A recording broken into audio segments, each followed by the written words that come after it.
সকলোকে মই জিম্পি আপোনালোকক মোৰ এই চেনেলটোলৈ স্বাগতম জনাইছোঁ। আশা কৰোঁ আপোনালোক ভালেই আছে। বৰ্তমান আমিও ঠিকে আছোঁ বাৰু। আজি হৈছে দীপাৱলী, পোহৰৰ উৎসৱ। সকলোলৈকে হেপী দীপাৱলী। সকলোকে ধুনীয়াকৈ পালন কৰিছে নহয় জানো? আমিও আৰু সৰু সুৰাকৈ পালন কৰিছোঁ। এই বিশেষ একো কৰা নাই, এনেই আৰু লাইট চাইট লগাইছোঁ, তাৰপিছতে ৰংগলী বনাইছোঁ, সেয়াই আৰু আপোনালোকৰ মাজত ভিডিঅ'টো দিব খুজিছোঁ। আপোনালোকে চাব আৰু ভাবিছোঁ আপোনালোকে ভাল পাব চাই। ঠিক আছে, আমি সকলো দিৱালীৰ কি কৰোঁ কি নকৰোঁ দেখাই গৈ থাকিম। এয়া মই দিৱালীৰ ৰংগলী বনালোঁ। ৰংগলীটো আপোনালোকে মন কৰকচোন, মই টাইলছৰ যিটো চেভ আছে তাতেই বনাই দিওঁ।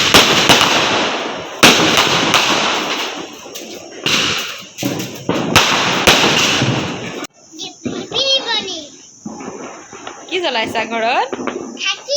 আৰু লাইট জ্বলাইছা? বাবা আৰু কি ফুটাবা? আৰু একো নুফুটোৱা? আৰু কি বনাইছা? কোনে বনালে ৰংগলী? বাবা তে চাকি দিম দেই আমি ৰংগলী। এয়াই হৈছে দিৱালীৰ লাইটখিনি। আমি য'ত থাকোঁ মালিকৰ ঘৰৰ এইখিনি লাইট আমিও লগাইছোঁ বাৰু। সেয়া আমাৰ বেটা বহিছে, তললৈ নামি আহিছে। এতিয়া দেউতাকৰ লগত তেওঁ পটকাৰ ফুটাব, হেনো বম ফুটাব, ফুলজাৰি ফুটাব। এয়া লাহেকৈ চকৰি ফুটাইছে, দেউতাকে মানে ফুটাই দিছে। জ্বলিছে, কেনেকুৱা লাগিছে? আৰু তেওঁ ষ্টেপত বহি চাই আছে, খুব ভাল পাইছে।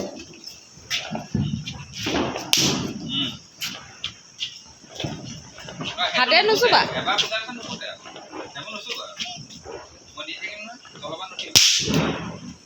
ইমান ধুনীয়াকৈ ফুটিছে। এইটো নুফুটিলে। এই নুচুবা।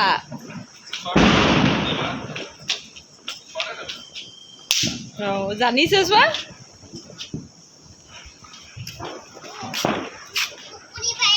ফুল বুলিবা শিকাই দিছিলে।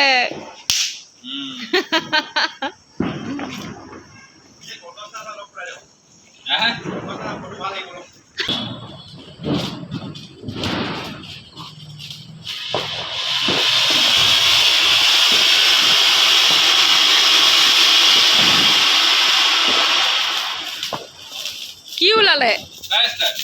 কি ওলালে? ষ্টাৰ ওলাই গ'ল। তোৰ পৰা ধৰ।